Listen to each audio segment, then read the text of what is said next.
Hey there, Alex. Hey there, Daniel. You're in a log cabin somewhere? No, it's my studio. You're in New Orleans? Yeah, not a lot of sound, you know, Barriers? yeah, sound barriers and wood. No? Yeah, New Orleans, in the music studio in the lab. Very cool. And you're in London, in a forest, in No, it looks like in a I'm house. actually in a super very nice house in Ladbroke Grove that friends of mine have offered me as a way station on my way to Medicine Festival. Excellent. But they're psychedelic aficionados. There's like psychedelic paintings everywhere and indigenous objects and giant rapé pipes and all that stuff. Mm, I feel at home in this little environment. Yeah. hell yeah. And yeah, so we got a thing about consciousness coming up. What are you thinking about consciousness these days? What am I thinking about consciousness? Yeah, I'm glad to be talking with you about this because I'm trying to figure out which tact I should take Yeah. for the seminar, and I've been thinking a lot about consciousness recently. uh, and this morning I was thinking about which direction to take. There are obviously the fundamentals of consciousness, as you know, and it's a very open field. A lot of people have different ideas about what those fundamentals are, their applications, how far those applications extend into the fundamental reality of nature, whether or not it's a fundamental substance or it's an emergent substance, whether or not it supervenes on the physical or the physical supervenes on consciousness and all of that. But the way that I've been thinking about it more recently sort of is forked into two lanes. The first lane, and I think that they relate. And so we'll find out in this sort of jam session whether or not they do and whether or not I should bring up one or the other. I'm not sure yet. Um, I also don't want to confuse people and bring up too much. But on the one hand, the area of consciousness I'm most interested in is the division between what I call automaticity and problematicity.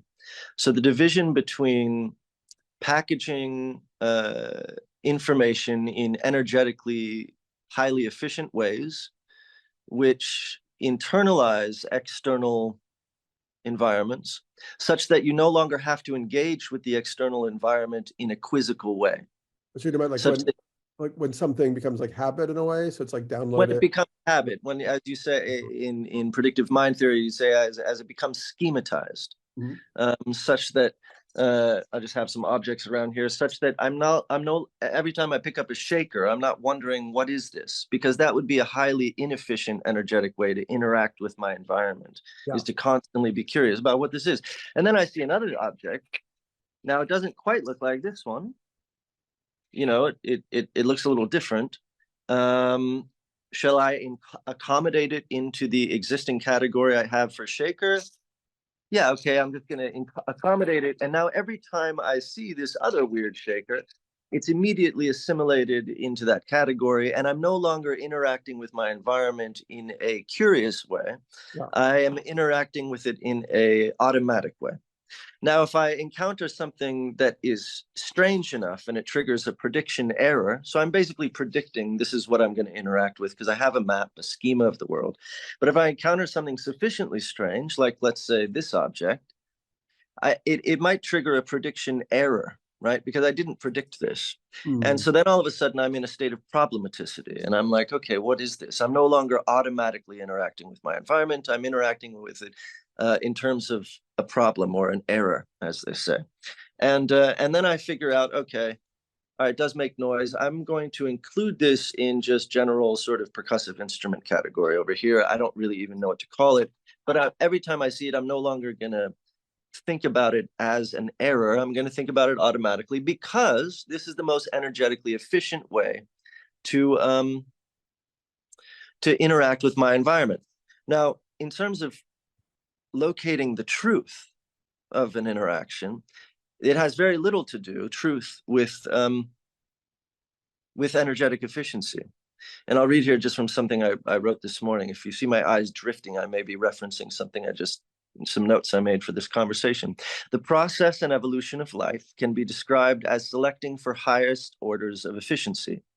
According to evolutionary theory, the likelihood that our mutations are being selected for or are selecting for truth is zero. This is according to like Donald Hoffman, and so they were studying, conscious structures, and they're like, what's the probability that any of these structures are trying to figure out the truth about anything?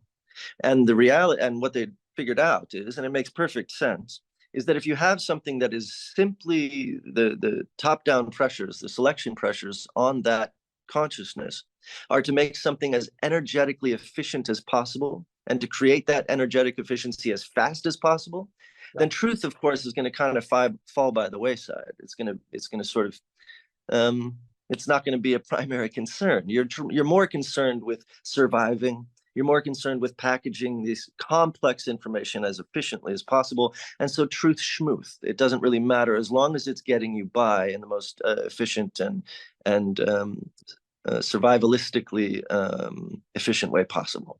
Then that's obviously, like, for many people, the big reveal when they first take like psychedelics, like LSD or mushrooms. It's like suddenly there's so much information that, they've just tuned out because, oh, I didn't realize that there's this infinite, swarming complexity in the pattern of this like wood grain, and how that's like incredibly aesthetically, appealing, and yeah, so suddenly you don't know what to pay attention to anymore, and you lose your reference in a way. Yeah, and you end up with an oversaturation or an overwhelming sense of information. You get an informational overload, and you enter a state of awe because you don't have this schematic bandwidth to accommodate all of that nuance. And so you effectively, during your normal course of life, shut all that nuance out. So we're effectively, operating in a state of knowns, in a state of certainty, at the expense of truth. So certainty and truth seem to be somewhat oppositional, which would indicate then that this state of problematicity, Alex, this state. I just popped up one idea, but also even like, this idea of truth, right, is like an idea of the human mind, right? I think even Nietzsche like went into that, like, that there is a truth, that's just an idea of the human mind, that it could be a mistake, like all of our ideas, Yeah, and I think, there are a number of, truth has sort of a order of magnitude, and there may be a granular truth about a given object, maybe, or maybe the very truth, the reason that about a given object eludes us is because the truth of any given object is indeterminate, fundamentally indeterminate. It's not indeterminate because we don't know it yet. It's indeterminate because it is fundamentally indeterminate. And so whenever we do not encounter a truth, whenever something evades us or creates a sense of awe or overwhelm, in which we reside in a state of phenomenological indeterminacy, where we're no longer certain about a given object, it's not that the truth is then evading us, it's that we're experiencing truth as such, that truth as such is indeterminate, if that makes sense. Yeah, it makes sense. But maybe it would also be sensible to say that truth is actually just relational, right? Like, you try to form a concept of an object, but the object is also always connected to other objects and like a world picture, and, the objects do different things and so on, Sure, and that as well, and then there's the third aspect, which is that as Stephen Wolfram likes to say, observers like us have a certain sort of limited scope, limited bandwidth, or constraints, conscious constraints to consciousness. So that if I, for instance, had a consciousness with far larger parameters, let's say infinite parameters of perception, and I could see all of the Higgs field in between you and I, and all the negative space in between you and I was just filled with visions of virtual particles and photons, I might not even see you. I might have a very hard time even apprehending you, because I'm seeing so much in between you and I, that you are effectively disappeared in the soup of everything. And so my basic phenomenological view is the nothingness of everything. Mm-hmm. But because my conscious apparatus is so constrained, because I'm so dumb, I can see something. Because I'm so consciously constrained, I'm actually able to see something. And it's because we cannot see everything that we are able to see something. So there is this ironic relationship between ignorance and knowledge, where we need ignorance to have knowledge about everything, about something. Yeah, sure. It's like if we could remember everything, we would, be blasted out of, we wouldn't be able to be in reality. We'd just be. Yeah. Yeah. So anyhow, I can't remember where I was going, but essentially, the high energetic cost of apprehending the truth, and the idea that if certainty has some relationship to untruth, if, in other words, certainty has a relationship to packaging information in the most energetically efficient way, which itself produces a probability of 0 that we will apprehend any truth, then it would. Yeah, I guess once again, well, go ahead, finish your sentence. Then it would make some sense, or we could ponder the idea that maybe truth lies in the opposite direction, in the direction of inefficiency, in the direction of confusion. And I think we experience some of that when we are in those sort of ascendant or transcendent states. But go ahead. I want to hear what you have to say. No, once again, I was just coming back to this thing about like, to what extent is even an idea of truth just another idea of the human mind, right? Like, not something that maybe, all that we can know are these kind of like relational networks of like how things, fit together, in a world picture, I think that's where I'm ending up too. And because again, if when we're apprehending the truth, we're effectively apprehending or experiencing the nothingness of everything, the qualitative nothingness of the quantitative everything, because quantitative everythings have the quality of nothing, because as we just described, right? Immanence produces absence.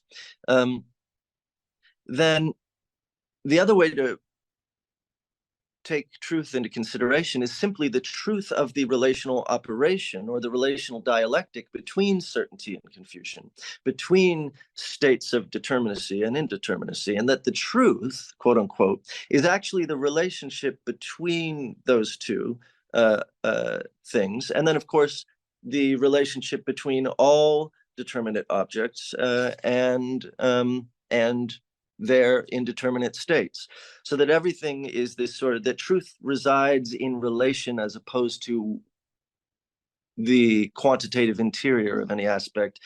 It is comprised of the relation between, in this case, the dialectic between determinacy and indeterminacy, just when we're talking about consciousness, I'm saying. So for instance, consider that the entire cosmos and the cosmogony of the universe is a dance of determinate fixed concentrations bursting into and dispersing into indeterminate gases or indeterminate forms that then, through the functions of gravity, clump together into determinate objects again, which then again explode into more indeterminate states of being. And then you look at historical, like societal history, and you see, well, okay, we kind of see the same thing. We see these asymmetric clumps of people exploding into more indeterminate categories and then coalescing again into determinate clumps. And then you see, and we can view politics in this sort of way, the conservatism of preserving an asymmetry, of preserving a determinate item, and then the progressivism or the liberalism of wanting to break that open and create more equanimity, and then the resultant impulse to then conglomerate some of those pieces of indeterminacy and return again to a tribalistic state. So you see all of that happening everywhere, and you see all of that also happening within the mind on a sort of moment to moment basis. You also see it within the work week. And this is, I guess, if I was to say one good thing about religion, because I'm just not much of a fan of religion with the capital R, is the delineation between ordinary time and ritual time. Mm-hmm. Religion sort of had an implicit sense that we needed structure and certainty, but we also needed to oscillate between that and then ritualistic sort of Dionysian, bacchanalian reverie and loss of self, and then return. And so you need this oscillation between structured and unstructured time in order to sort of remain sane. And so we see everywhere this same relationship between determinacy and indeterminacy. And then even just within the oscillations of consciousness, between automaticity and problematicity.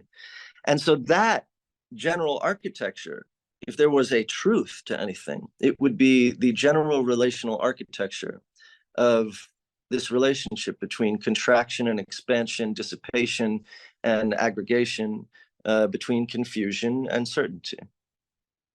Yeah, that makes some sense to me. I mean, I know you also mentioned that you're interested in sort of the political dimensions of consciousness or the social dimensions. How do you extrapolate from this into thinking about that? You mentioned well, yeah. So there is a framework, I think, through which we can view politics. And it may sound roundabout at first, but I think I can link it back into everything I was just describing. And that is through,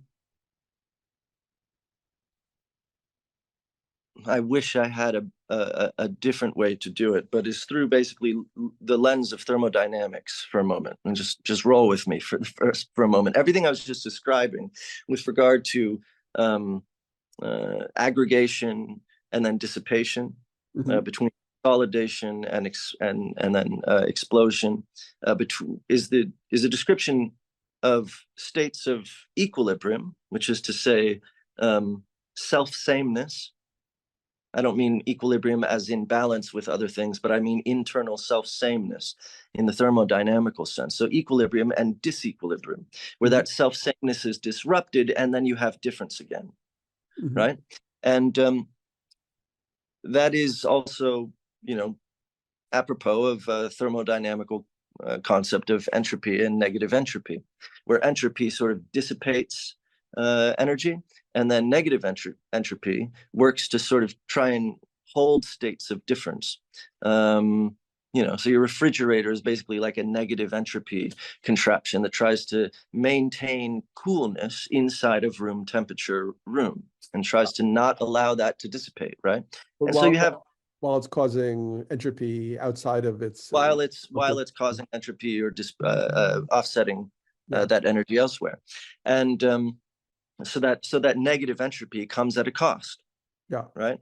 So you can think of that. I like thinking of that in terms of the conservative and liberal impulse, because the conservative impulse obviously is to conserve what is there, what we've inherited, the basic paradigmatic inheritance of our lives, whether it's well, I was born in this small town and I want to keep it a small town. I am American and I want to stay American. I'm white and I grew up with white people and now I want to keep it white people. I do not want the sort of reconfiguration of my phenotypic landscape with a bunch of brown people, or whatever the conservative impulse has been historically. White men can vote. It would be weird if women voted. Just the aversion to fundamental change that may disrupt one's sense of difference, asymmetry, disequilibrium. But then progressivism comes along and it's like, well, no, let's unlock and sort of release these asymmetries and create more symmetry. We want more equanimity. Well, that's the sort of entropic impulse, the impulse toward entropy. Now, of course, I like using entropy here because entropy has a negative connotation. And as a progressive, I like challenging myself. I like thinking about things that I would otherwise think of as inherently positive, like everyone being equal, that's good, as potentially problematic, right?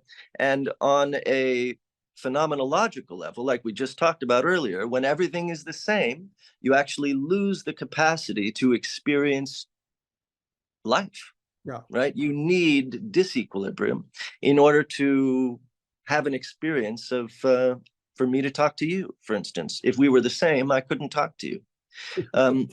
So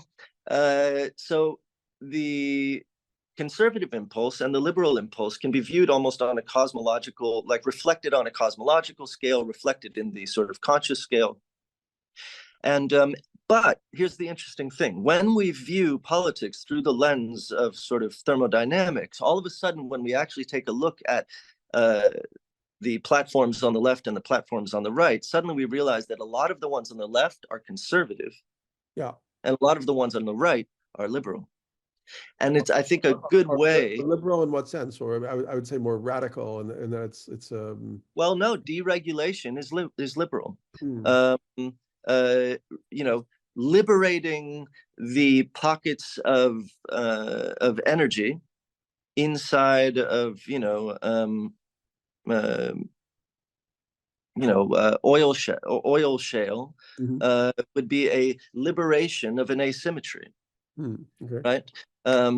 The unbound capitalist impulse may be initially a liberation from the constraints of government, right? So we have, and then of course conserving, environmentalism is of course a classic example of conservatism. We want to preserve what exists. We do not want it all to become McDonald's, and so on. But the most interesting case, I think, is woke. Woke is when I view it, is a reaction against progressivism. It's not a reaction against conservatism. What you see with woke is the re-essentialization of phenotype, colors of skin, sexualization. Now, there is an initial progressive entropic explosion where we say, okay, this is one sex and this is the other. These are asymmetric. These are these consolidated determinate identities, and I want to explode them. So there's an initial dissipation, and this happened very rapidly within the scope of like 3-4 years, where that initial sort of transmutation of sex very quickly then consolidated from a sort of entropic disbursement or an explosion of sort of undifferentiated sex into very consolidated and essentialized versions of themselves, where now, unless you truly are a trans person, you can no longer dress up as a trans person. You can no longer play with the idea. You have to have been essentially and always sort of born of that new tribalized category. And the creation of new tribalized categories is, of course, the reconglomeration of otherwise indeterminate sexual denominations into now very determinate and essential sexual categorizations, which is a very conservative move. And so yeah, anyway, so I just think it's an interesting way to look at politics because, well, on the first part is it becomes impossible to really pejoritize any one group, because you realize that they really do need each other. They don't simply need each other because every struggle needs an oppressor. They also need each other on a sort of like essential, fundamental, cosmological level, where disequilibrium needs equilibrium, needs disequilibrium. And then once you... Sorry? Jonathan Haidt's work? Did you ever look at his work? Some, yeah. In fact, the stuff I was referencing about awe is from some of his work with Keltner on the the overwhelm of information producing unschematized categories and so on. I don't know. I was thinking more of when he talks about the conservative and liberal having sort of almost like different brains, right? Like some in terms of what they Well, what they prioritize as important, you know.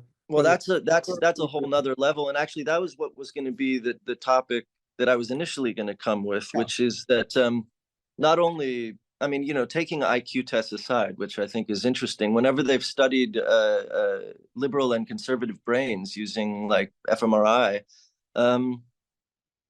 they see different brains. Conservatives have more gray matter in their amygdala, and liberals, self-professed liberals, have more gray matter in their anterior cingulate cortex. Now, I think that this is very interesting. Now, at first, of course, the amygdala was sort of, you know, predates the frontal cortex. So we can very easily say, if we want to, as a liberal, well, conservatives are obviously less evolutionarily evolved. Yeah.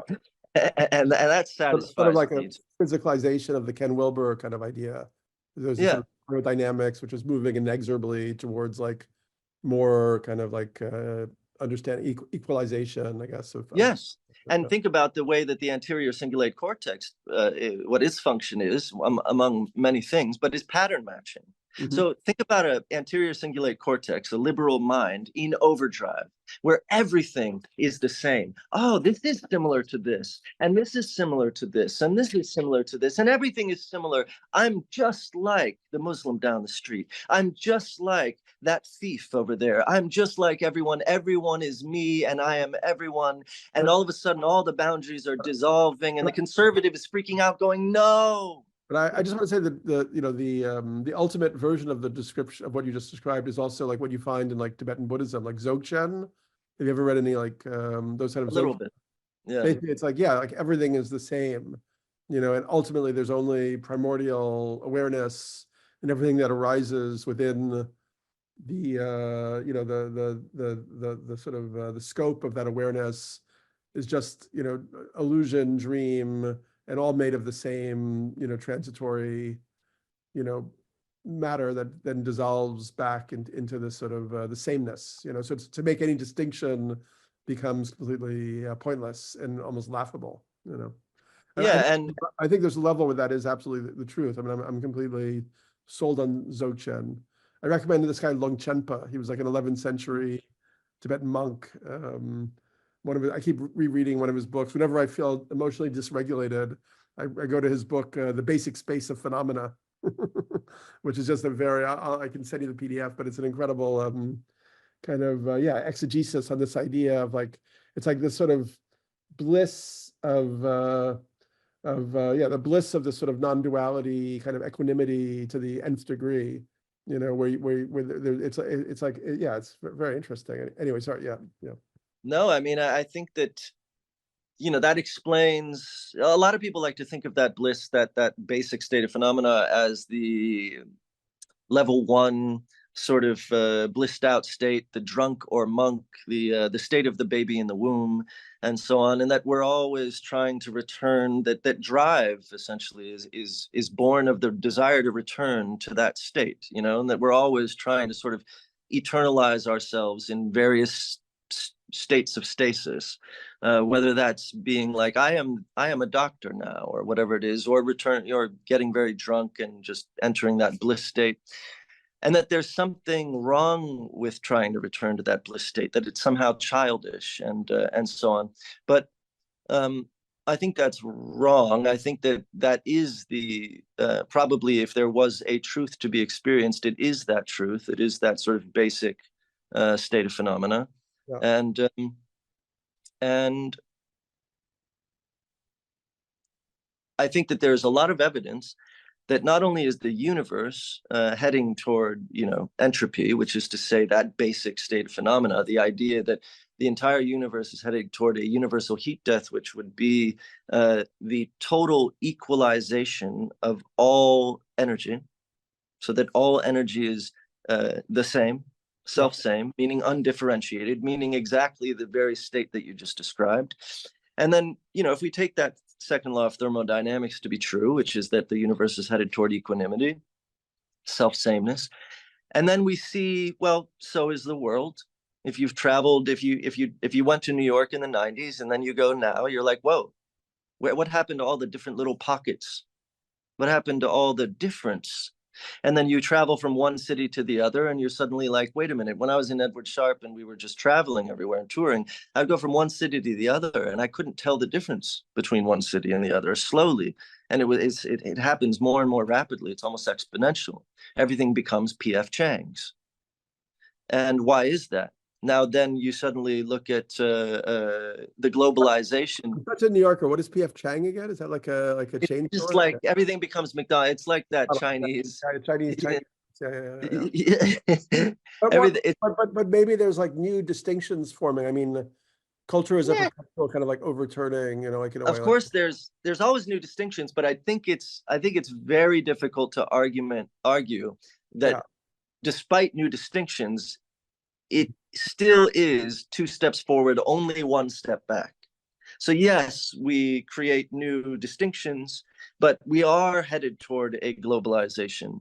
I mean, it's obvious, especially if you open the scope of history wide enough. We went from tribe to town to village to city-state to state to global entity. Religion goes from a few set of beliefs to the abstraction of thought to conglomerate a diaspora of people who otherwise would not know each other are suddenly unified in this abstraction of religion. This is the basic story of the history of humanity, and it's also the basic story of the history of the cosmos. Now, second law of thermodynamics may be proven to be wrong. Who knows? But what I just described is indisputable. So when we think about that and we see, okay, history is headed toward this sort of dissolution of difference. And yes, it's two steps forward, one step back. And yes, you can say, yes, but there are new differences and new subdivisions. But nevertheless, we are headed increasingly in this direction. And then we say, okay, if that's the case, how do we feel about it? How do we feel about entering a state which is simultaneously the dissolution of phenomenological experience, aka theoretically death, and the state of most bliss, the state which Dzogchen describes, or Trungpa, whatever Trungpa, what's his name? Chogyam Trungpa. I love that guy. Chogyam Trungpa. So the state he's just. My favorite little story about him, apparently once he was like speaking to his like Western students in Boulder in this big auditorium, and he stopped his talk and he sighed. He was like, you probably all could be enlightened right now, but I really don't think you'd like it very much. You'd find it too cold and too spacious. Right. Well, he's describing death, the death of something. Yeah. And the death of difference. Yeah. And probably the dissolution of self. Yeah, exactly. And so the question as to how we feel about this, I think is very important. And I just spoke to Tim from Voicecraft about this yesterday, and I'm actually going to post it today, is that, this fear of the nothingness of everything, the quality of experiencing everything, the quality that he described. I don't know if you would like it very much, because when you experience everything, you do experience nothingness, and it will feel too cold and too vast. Because you're experiencing everything, you'll experience this incredible absence, and so we have this repulsion, this simultaneous attraction to it and repulsion from it. Yeah. And negotiating that is, I think, the future of consciousness in a way, because what it effectively is negotiating your relationship between life and death, between the determinate states of like, I know what this is, I have an environment, I have myself, I have my place in the world, I have my place in time, and then the experience of having no self, no place in time, and no sense of what's going on except that everything's going on, which produces a sense of nothingness. And so it's this constant play. And some of us react really viscerally against that, and those are the conservatives. And some of us react more have a tendency toward it, and those are the liberals. And I'm using those terms totally redefined in the context of this conversation. But to put it another way, the ones that react really vehemently against it have more activity in the amygdala, fight, flight, and freeze, the fear center of the brain. And those of us who are coming toward it have a higher capacity for experiencing symmetries and you think those are genetic lines, or is it more something that develops in terms of how we are taught to focus as a young person, or what we're no, taught? they're genetic. And I say that with a degree of certainty, but I believe they are genetic. There was a recent study that just came out, which actually studied twins and siblings, and found the very same thing, that found differentiation among the twins and siblings having experienced more or less the exact same environment, same education. The ones with more gray matter in the amygdala were more conservative, and the ones with more gray matter in the anterior cingulate cortex were more liberal, and they experienced the same basic environmental conditions and educational conditions. That's so interesting. Yeah, please share if you have any links to those studies, whatever. Yeah. I'll share them to the to the course participants. Yeah. Yeah, that opens up so many questions of like how to deal with, the social catastrophe that we're facing. And yeah, but I think a lot about what you were just talking about before, this sort of inexorable tendency towards, I guess, globalization. I mean, I prefer what William Owen Thompson called like planetization, but it sort of looks like we're inexorably heading for something like global dictatorship in some way, like total surveillance. And it just seems like, but maybe there's, there's like the Teilhard de Chardin idea of the noosphere, maybe maybe there's sort of a, let's say, dialectic maybe between liberation and domination, that somehow gets resolved in like a new creative synthesis or something. Yeah, I mean, imagine yet. No. Yeah, and it may be a global self-dictatorship. Like you can imagine woke, extrapolate it to the globe, and see that we can create self-police states, and that the arbiter of those laws and habits will probably be something that is automated, like AI. And the world operates itself kind of like an air conditioning unit, where if you do something above a certain threshold, the AC kicks on and you go to jail, or whatever. That we establish an automated sense of social equilibrium. Which is already and that in like China or something like that. Yeah, exactly. But on the other hand, it hasn't happened yet, which is also interesting in the West. Like, so that is intriguing. Like something is still holding out against it as like the ultimate fate or something. Have you gotten into that Korean German philosopher Byung-Chul Han? A little bit. I've flipped through Psychopolitics. I think he overlaps with some of your thinking. 'Cause he talks a lot about how there's something very oppressive about the culture of perpetual self-optimization. Yeah.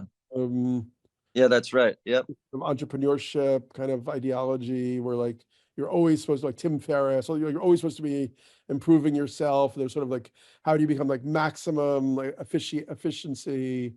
Yeah, and I know you have a sort of different perspective, right? That like you were sort of sharing before, that actually it's the Yeah. inefficiencies that are like where the problematizing lies, Exactly. where consciousness has a little more oomph in a way.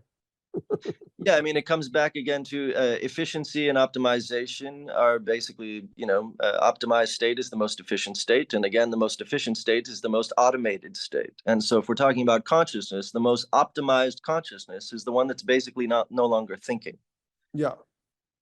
And yeah, so, I guess you could also, sometimes I think about how like the brain basically must on some level be an outgrowth of the immune system, right? Like the immune system was developed to handle, viral threats, bacterial threats, then things got bigger, and then you needed something to handle like, saber-toothed tigers and snakes and so on. So we developed this sort of Yeah, because you only think when there's a problem, right? If there's like, if there was no problem at all, you would have no thoughts. Um, yeah, so consciousness is somehow, I guess, inherently connected to having problems. Well, that's what I would like to say. I mean, there's people like Michael Levin and other people who are really trying to create a terminological, like concretized terminology where they're like, no, no, no, consciousness means this, and consciousness applies to, all the way down to protozoa and whatever, and maybe a rock has a bit of consciousness because anything that relationally is able to react is conscious. Yeah. But I think that semantically, that's skipping over a very important semantic understanding of consciousness, which is that it is highly associated with awareness, and and highly disassociated with automatic thing, like automaticity and thoughtlessness. How can you be conscious and thoughtless? And so I think that, in my view, that's why we either have to create a new term for the problematic or error-producing state, which would be something like exo-consciousness, or we decide that consciousness is when you're awakened to a problem or an error, or you're like critically thinking about something. That's consciousness, and otherwise you're in a state of subconsciousness most of the time. But that argument, That was like Gurdjieff's whole thing, right? That like I most of think the so. time Yeah, people are machines. yeah. Essentially, they're just operating automatically. And yeah, he was trying to get them to, self-remembering was his idea, like to be continuously remembering as a way to develop, I guess what he would say is like a soul, right? Like, the soul somehow develops through like, sort of conflict, suffering, which, oh, there were some good pieces that I can't remember at the moment. But yeah, I love a lot of Gurdjieff's ideas, actually, Yeah, I want to read that new book that Layman Pascal just put out on Gurdjieff. I don't know if you saw, he put it out. Yeah, I reached out to him. I haven't connected with him personally yet, but yeah, I'm Yeah. really curious. Yeah, so yeah, Gurdjieff thought that most people are not actually born with a. People are not okay. What he thought was people are not inherently born with a soul. And you and I could discuss what we think a soul is or isn't, but I guess it would be some constituent element of ourselves that somehow is able to exist beyond death. And now maybe through like quantum physics, or Amit Goswami wrote a book called Physics of the Soul. We could begin to at least have an idea that maybe like as we're like moving along in the world and we're like thinking and feeling and willing, that we're creating these sort of quantum aggregates, right? And somehow these quantum aggregates remain kind of like stuck together even as they travel around the whole universe. So even when we die, those aggregates still are like connected, and they sort of have an impulsion, a momentum, so then they come back into a body to sort of move the energy further. Yeah, so for Gurdjieff, but this idea of the soul is not something people just have. They have to work while they're alive to acquire it or to build it up. And the work that they have to do, according to Gurdjieff, is conscious labor and intentional suffering. Mm. So I think it actually fits very well with what you're. One thing I like to do a lot is because I see like sometimes like people speak about similar things, but in somewhat different rhetorics and registers. It's also becomes really hard to kind of recognize the kind of like junction points. But I think what you're talking about is actually quite similar to that. I mean, I don't know where you stand on the soul or anything like that, but it's it's also just a word. I mean, I like that. There's some quote, I can't remember what it is, but you have two deaths. One is when you die, and the other is when the last person that remembers you stops thinking about you. Yeah. And I think that there might be some truth to that. That the soul is developed in relation to the conscious, aware to the uh, to one's awareness in the consciousness of others, and that there's a possibly a sort of abstract relational existence of soul which transcends the body, but maybe still supervenes on and is tethered to real embodied people with real embodied consciousnesses, having intermittent thoughts or awareness of you in their sort of general apparatus. So that I always think that that's an interesting idea, basically to say that souls are these aggregate consciousness forms that are not fully substrate independent, but are nevertheless, so long as there are people to think, exist independently of bodies. So long as there are bodies to think. Yeah, I mean, where do you then stand, I guess, or maybe you don't, but metaphysically, like we got the, materialism, we've got the analytic idealism, we've got the panpsychism,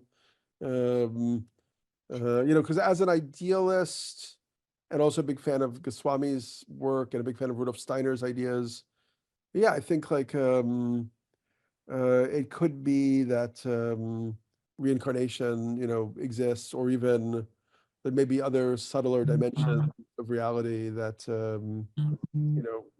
where there are types of afterlife experiences that we just Yeah, I don't mean, I'm not against any of that, because even though, we could say, well, there are these various vectors of emergence. Life is one of them, and you cannot reduce life to biology. You cannot reduce consciousness to biology, and therefore, when you die, your consciousness uh, cannot, you cannot transcend the limit of life, the limit of death. And so you do not, as you, continue through that, because you must, there is an indeterminacy on the other side of which you would come out no longer you. But I don't think that that's necessarily the case. I think that, again, observers like us view death as death, possibly because we're observers like us. Possibly the delineation of the line between life and death is another consequence of the ignorances and the constraints of human consciousness. And that if we were a different type of being, we wouldn't see the delineation between life and death any more than we would see the delineation between steam and water. We would see the continuation of it. And be able to aggregate water again and sort of reverse the process or repeat the process.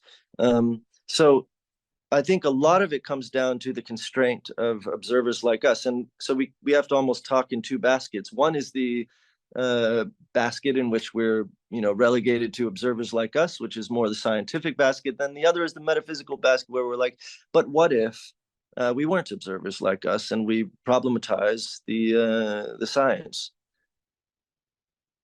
So I think both are totally feasible. I mean, there's so much we don't know, and yet one of the great things, I mean, one of the things I think is not looked at in the science of consciousness studies is when we're like, when someone like Donald Hoffman or something will be like, yeah, but show me the science that shows where the qualia is happening, where the color pink is actually occurring. Show it to me. Show me the science. You can't. And therefore, there is no, like, you're wrong, and so on. And yet, the very absence of the data is the data, in my view. Like I said earlier, like, whenever we experience, and like if we're tracking along a computation and then very suddenly the computation goes indeterminate, well, usually when we're looking at math, that's because there's too much data. It's not because the data has actually disappeared. It's because the data has increased so exponentially that it breaks the computer, and the experience is one of statistical absence. But I think what's happening here is that we're confusing the absence for an actual negativity, when the absence is actually an excess. And I think that, everything we just said, the state of pure consciousness, well, what is that? It's in excess of your ability to schematize it. Therefore, it feels like nothing. It feels like nothingness. And I think we have to reapproach math, science, all of it, to understand that whenever we have singularities or things that we would otherwise throw out as unquantifiable, those things are extremely important. They're not to be discarded.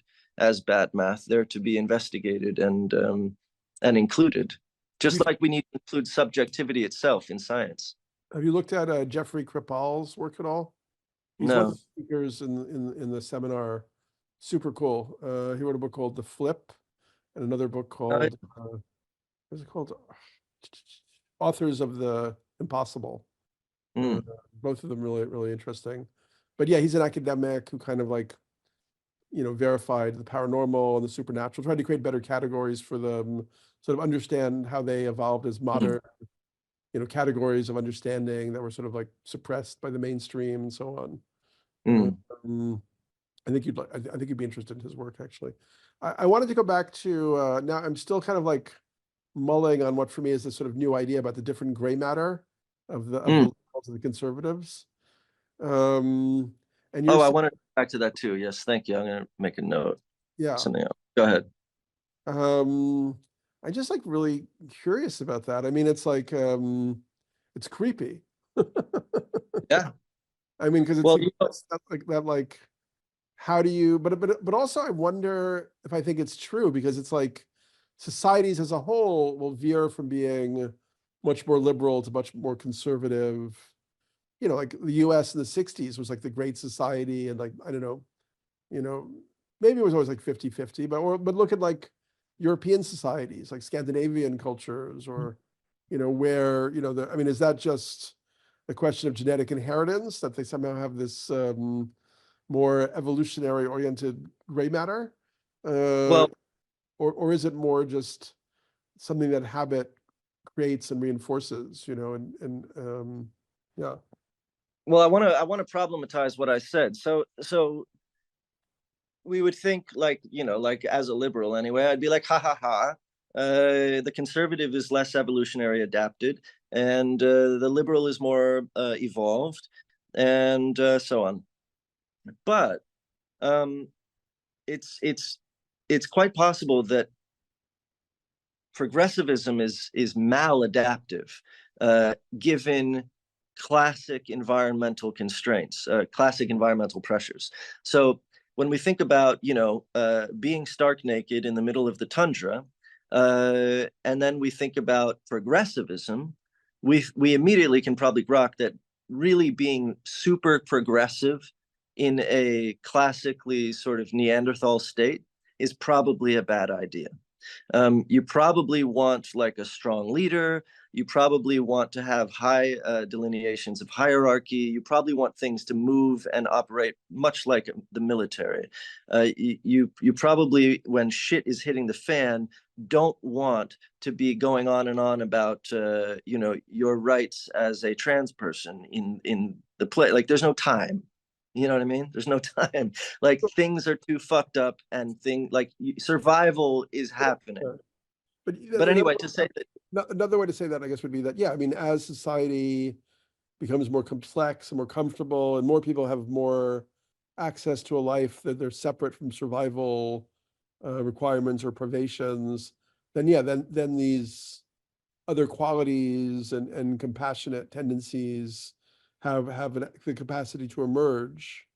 Yeah, they have the capacity to emerge. But what's interesting from an evolutionary standpoint is that is the question as to whether compassion, let's just say compassion, whether compassion and not empathy, but compassion for others, like the erasure of xenophobia type compassion, abstract compassion, whether abstract compassion is actually adaptive.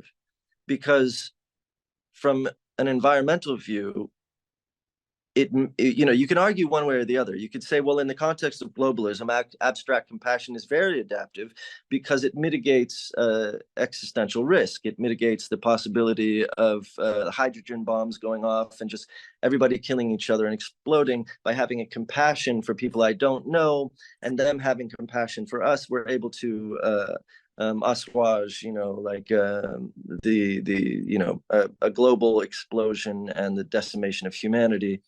So there is an argument that it is adaptive, but a lot of people, and I think Robin Hanson, who writes a lot about these topics, especially with regard to adaptivity, there is an argument that none of this stuff is adaptive and it's all maladaptive. The only reason we can't tell it's maladaptive is because we've alleviated environmental pressures. And by becoming so comfortable, we are able to build up structures of society that are actually really maladaptive given classic environmental pressures. But because we've removed those classic environmental pressures, we're able to sort of exist in a suspension of evolutionary constraints and evolutionary pressures. Which sounds like a good thing in my book. It probably is a good thing. I mean, but just because I'm always interested in problematizing my own, ideological. I think it's an interesting argument against myself. But I'd like to go back to one of the things that immediately hit me when I was thinking about the gray matter in the anterior cingulate cortex for the progressive and more gray matter in the amygdala for the conservative, and the conservative being full of more fear and the liberal being full of more capacity for pattern matching. I'm thinking about, well, okay, two things. One is they also did a study at Yale. I can't remember the name of the guy who was leading it, where they tried to see if they could actually make conservatives temporarily liberal by giving them meditations that would make them feel safe, that would alleviate some of the activity of the amygdala temporarily.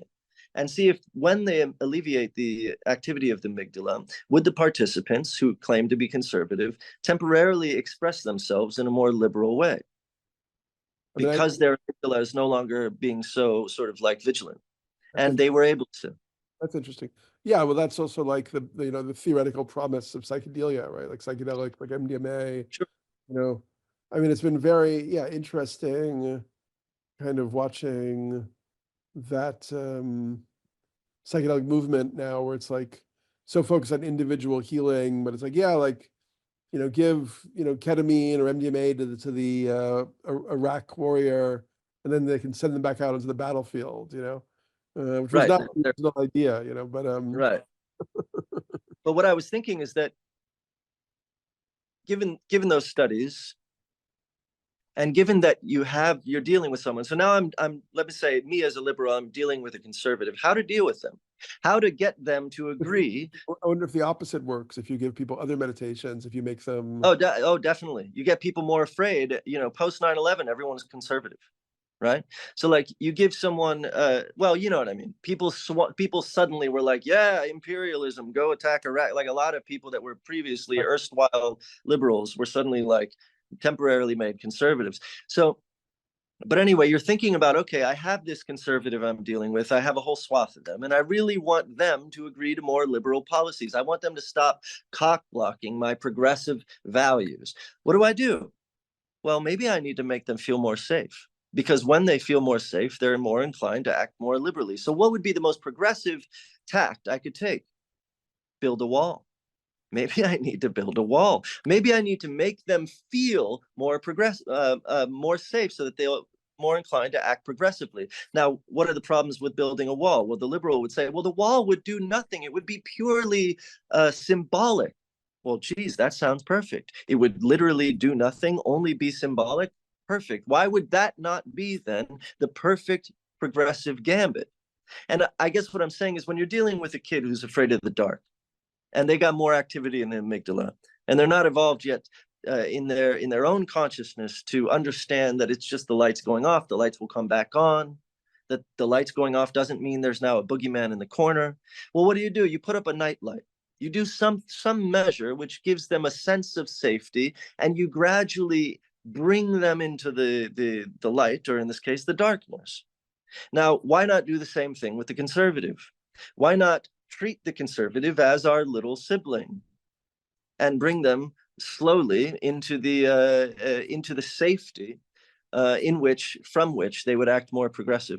And I think that I like this idea, because I think that it would severely challenge progressive orthodoxy in a way that I think is potentially very important. It's also problematic, but I think important, because it would severely offend the progressives, right? Because suddenly we're like, okay, I mean, sorry, it would severely offend the conservative because I'm basically calling conservatives less evolved and like children. But just speaking in terms of the activity of their brains, that's what's going on, right? And they think they're the big guys in the big pants, but really they're just more afraid. Now, on the flip side, again, I talked about like what happens when you have a fetishization of progressivism, when that progressive impulse to pattern match is unchecked by the amygdala. Well, then you have another problem, which is you're availing yourself to all sorts of genuine um, dangers that you shouldn't be. Because you know what? You're not exactly the same as a Muslim terrorist. You shouldn't necessarily have all the empathy in the world for them and think that they can be completely changed by your overtures. That is probably naive, and you probably need some aspect of amygdala kicking in to let you know that your options are fight, freeze, and flight. Yeah. So there is an interplay, but all that to say that if you're a progressive with a balanced brain, you might want to treat the conservative in the way that study did and try and actually make them feel safer. If you truly care about changing or things changing, if you only care about changing things, then yeah, go on and keep your adversary nice and propped up. But if you care about things changing, you would seek to make the conservative more liberal. One idea that I'm really intrigued with, we have one guy in the course, my friend Warren Nidek, who's an artist, wrote a book about the glossary of cognitive activism. It's a pretty cool book. His whole thing is about cognitive capitalism and how it's actually changing consciousness and changing the brain in many, many different ways. One example that he gave me, which really stuck with me and kind of like hurts me, actually, like I keep coming back to it. So he was telling me that apparently like the brains of children, the hippocampus, which handles like spatial memory or navigation, tends to develop and reach its full flourishing at the age of like 10 and 16. So if you have all these kids who have smartphones starting the age of like 9, 10, they get lost. Like you're actually meant as a kid, you should go out to the forest, you should be with your friends, you should get lost. You have to be like, find your way back. Oh, was it that rock? Was it that, stream, and then develop this capacity for spatial navigation. And that's also very connected to memory, right? Like, like the memory palaces, like from the Renaissance, like if you really want to remember like a language, you could build a whole internal palace. And we know like memory is just a very, like, we remember things in a very spatial way. So, we've essentially taken a generation or now more than one, and we've had them outsource their hippocampus to the internet, to the GPS, in a way that's actually impacting how their brain permanently functions. And this tendency where like, let's say like capitalism, in the 19th century, it was like external markets. Like instead of having the beautiful bubbling spring by your, hut, you now live in a city and you drink like bottled water, instead of like everybody coming together around the fire and telling stories, you're all home with Netflix or, TV.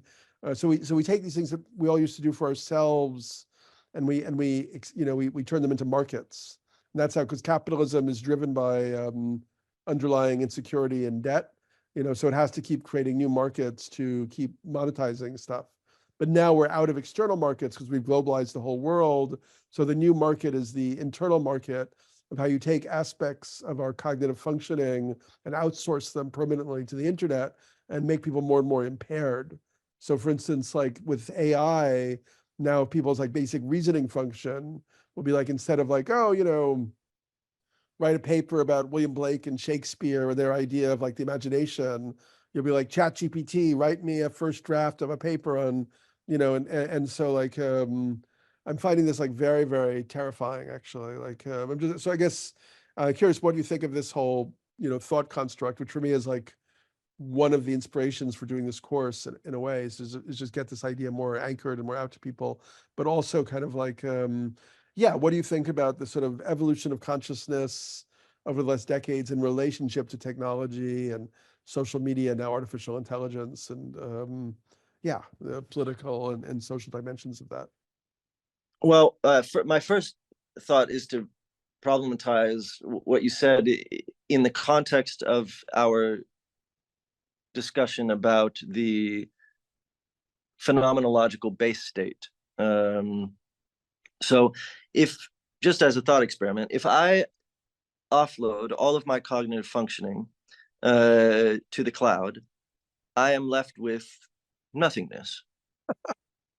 Is that good? I mean, I'm told that that's the base phenomenological state I'm supposed to attempt to aspire to if I'm going to engage with meditation.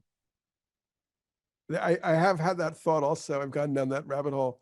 I do think that it's more like this Gurdjieffian idea where like you have to reach a certain level of like fullness and ripeness and complexity before that emptiness somehow has like a deeper richness to it. You know what I mean? Well, I think that this is I have a problem that I always use called drunk or monk. Yeah. And it's like, how do you tell the difference? And then how do you explain why they're different? The drunk is in a state of indeterminacy. The monk is in a state of indeterminacy. How are they qualitatively different? And I think you're right, obviously, that there are stages of zero, effectively. Like if we're to say both of them are in a state of sort of internal non-dynamic zeroness, Yeah. there are different kinds of zero.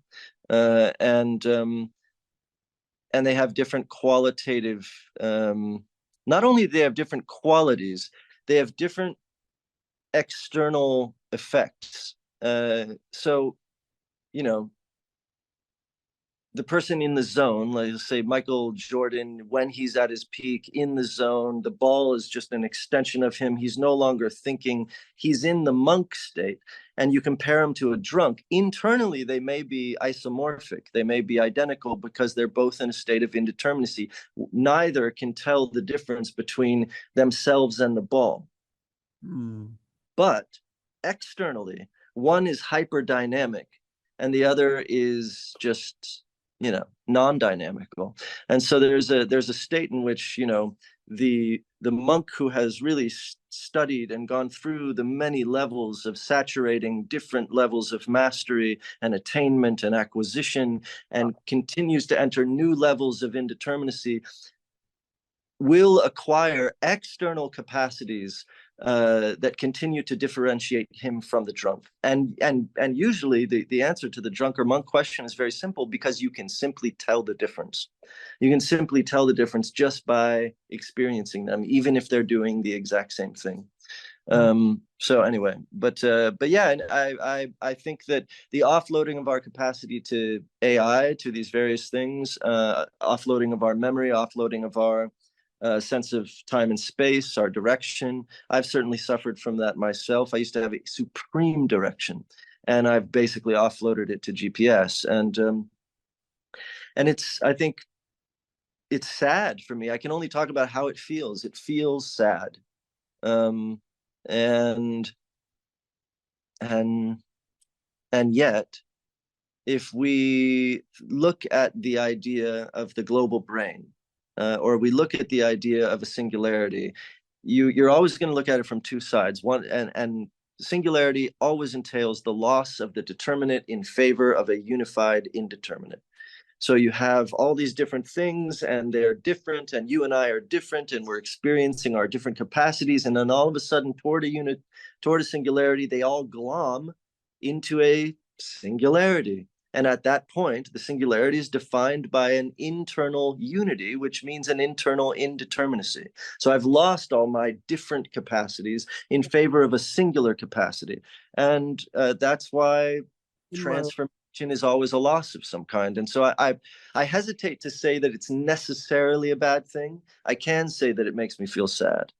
In my book, 2012, I tried to critique this concept of the singularity. Because first of all, it's a very masculine kind of idea in a weird way. It's like everything is moving towards this point, kind of like male masturbation moves towards its ejaculative moment or something like that. And then actually I thought that maybe like multiplicity, maybe instead of moving towards a singularity, we should think about ourselves moving towards a multiplicity. might be more agreeable or more something beautiful. But I also wanted to say that one of the speakers we have in the course is this guy, Tom Roberts, who wrote a book that I really love called The Psychedelic Future of the Mind. And his idea in that book was, once again, instead of a technological singularity, what if we had like looked at something like a neurosingularity, where we're actually thinking about all the different ways, all the different body-mind states, like the infinite range of body-mind states, and how they actually have different state-specific knowledge, state-specific capacities, even like superhuman capacities, as we see in like Masters of Qigong. And we actually made that more like the focus of kind of evolutionary progress going forward. Like how to, it just seems much more interesting than the technological singularity, or this idea of like unifying and the sort of blandness in a way. Yeah, I mean, a neurological singularity, a consciousness singularity. Neurosingularity, basically using everything that we've been learning about the brain, but using it to amplify our capacities in positive ways, and also exploring like the edge states of consciousness, kind of like Joseph Chilton Pierce wrote a book called The Crack in the Cosmic Egg, and he documented a period in his life where, after grief over a relationship, he had like superhuman weird abilities for a while. Then he found all these cases where somebody, like a mother whose child is caught under a car, and without thinking about it, she literally like pulls the car off the child, like 2,000 pounds of metal. So like that means that we have that capacity. We just don't know how to access it. And what if stuff like that actually became the focus of our investigation, rather than offloading our brains to computers and Oh, build. sure, yeah. I mean, I think that should be the focus of our investigation. But I don't think that the problem of self-loss is going to be, that is always going to be something we forfeit. We're always going to forfeit determinate aspects of ourself in order to transcend the determinate aspects of ourself. So that if we have a neurosingularity, we're going to lose the neuroparticularity. There's always going to be sort of a loss of the plurality of self in favor of a singularity of self, whether that is a global brain singularity, as like Cadell Lass likes to say, or if it's singularity within yourself, where all neurons, all aspects of the brain are firing at once. Well, then you lose a lot of the particularities of the experience of being this and then that, of being a multiplicity. We're no longer a multiplicity, we are a unified singularity. So, it's just, but that's not to say that then new dialectics between this singularity, which is an aggregate glom of previous multiplicities, does not now engage as a singularity with other singularities, which itself as a system is describable as another multiplicity. And so, that's sort of the game that we're playing, is the loss of multiplicity in favor of singularity, which then performs or engages in a relationship with other multiplicities, as which themselves are aggregates of previous multiplicities. So, I mean, that's how Alex is interacting with Daniel, the unified Alex with the unified Daniel. Meanwhile, I have 35 billion alien microbes in my body, and I'm comprised of this multiplicity that I'm not on a moment-to-moment basis of aware. They've sort of aggregated into this. While I'm talking to you, when I enter a zone, if I'm really in the zone, I don't even know who I am when I'm talking to you. When I'm really doing well and I'm speaking and it's just coming, I'm not thinking about the words, it's just rolling. I don't even know where I am when I'm speaking. You know what I mean? That's when I'm doing good. So this idea of self-loss and the idea of offloading, it's funny because phenomenologically they may be sort of identical. It's hard to know, but I think that they probably are qualitatively different. And the experience, just being selfish for a moment, it's like, well, what experience do we want to have while we're embodied? Especially if you take the idea of sort of like panpsychism or proto-panpsychism or spiritualism. If I am a spiritual being having a physical experience, well, why not have the physical experience? Why am I constantly trying to make the physical experience the spiritual experience? And that's something that I've wondered quite a lot in terms of, pain mitigation and these sorts of things. Like, why am I mitigating pain? How does Buddhism make any sense? If I here to have a physical experience, shouldn't I experience the things that are physical? Yeah, well, I mean, I think the word spiritual trips us up a lot. It's kind of a useless, really annoying word, actually. But I think, like, if you visit like the Tibetan Buddhists, like, have you ever gone to like Dharamsala or whatever? Mm-mm. You know, they're like super like earthy people. They're like slapping each other and laughing and like rolling on the ground or whatever. Like, so it's having like a super heady religion like Buddhism, totally, like Tibetan Buddhism, totally makes sense for them. But for us, it kind of like pushes us in the wrong direction often. Like, you see people who get all into like Tibetan Buddhism and they become very like haughty and kind of like distant in a way. Uh, Yeah, that's why yeah. actually, I mean, my thing right now is ISTA, this temple art school, which is sort of Osho, Neo Tantra. I just Mm. did like 2 different workshops with them. Oh, And cool.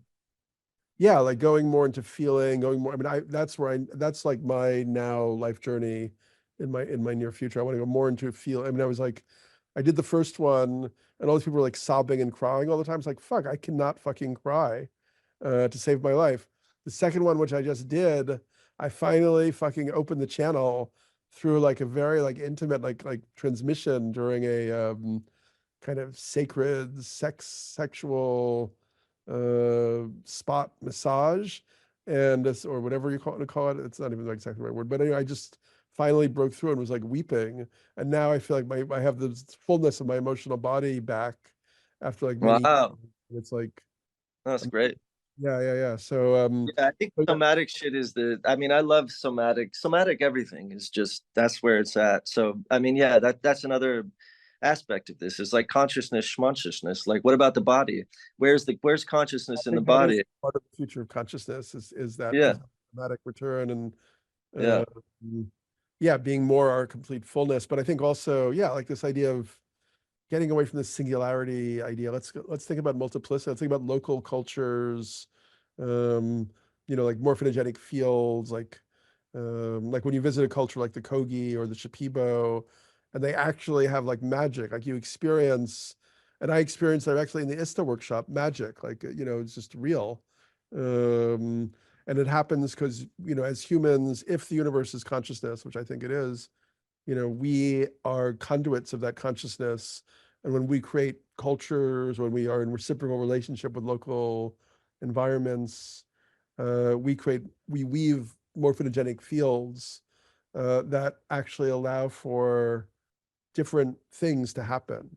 Like, I mean, absolutely. But I think that those are still, whether or not we want to use the word singularity, those are still sort of singularities of sorts. They are saturations that occur within constraints, and they occur through decades, millennia of relational interaction. So just like the mantra doesn't work upon the first incantation, and you have to repeat and repeat and repeat and repeat, and it's determinate, it's the word, and then upon a certain quantitative threshold, suddenly it becomes indeterminate, suddenly the mantra works. It's the same with these tribes. It's like interact, or if you've been in a group, in a band, and you're jamming, it's okay, and all of a sudden you enter a morphogenic field or a yeah, morphic resonance, and suddenly the saturation has occurred. But that is basically a singularity. That is the effect where you have these determinate moments, but in aggregate, suddenly at some yet to be determined quantitative threshold,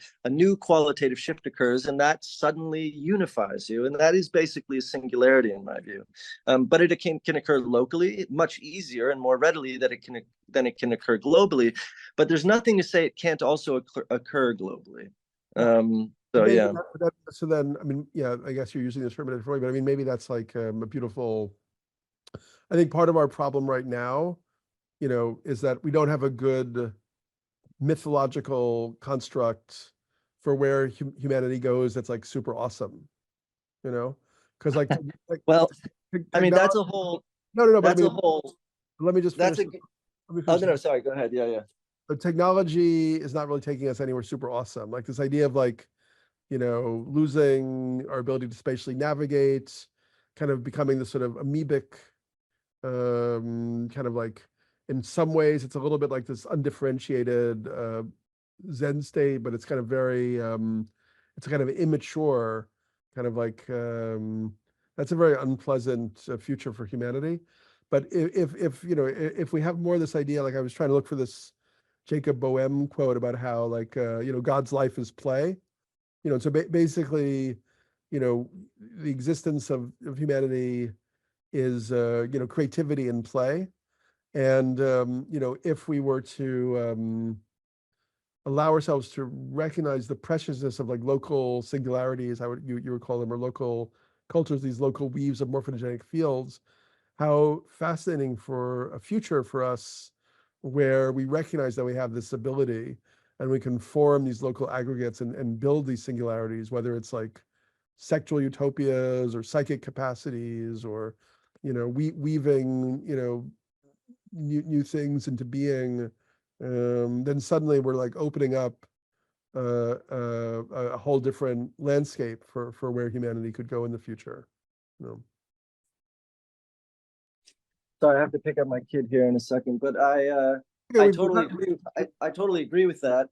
I have experienced, I don't know if you have, those morphic fields or whatever we want to call them, those singularities, those moments of aggregation, of an accretion, on Zoom. So the extent to which they need to be physically local may be overstated, maybe, like an yeah, artifact of sort of romance. yeah, it's both and. I mean, there's a form of it that you can Yeah. have on Zoom. And then there's like the, kind of the mana or whatever, or the energy of a particular like stream or spring or tree or, people around a tree or, the wisdom of a tree, like, who the fuck knows? But Yeah. But I uh, do, of course, I think that that's the ideal future.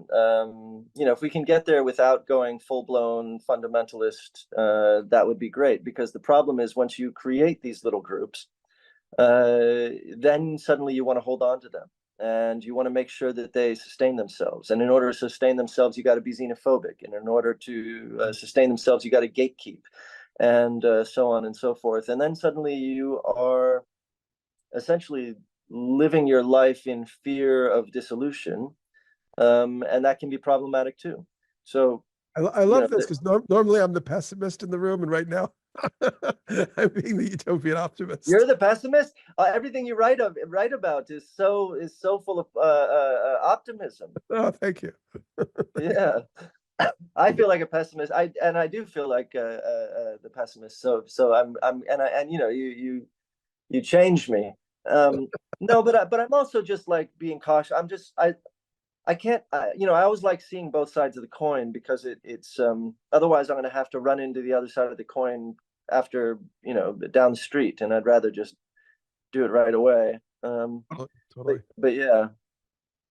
Well, listen, we've been ranting on for almost like a couple hours now, and it's been beautiful. Yeah. And it's really nice to just like, I feel like, yeah, we've woven a little more of a field of resonance between Yeah. us. I really enjoyed it. Yeah, it's been really good. Yeah. Great conversation, and I'm really looking forward to this seminar series. Yeah, it'll be good times. So I will turn this into a transcription in some way or other and send it to you. Great. Yeah, I'll make a post about it and promote this thing. Amazing. That'd be awesome. All right.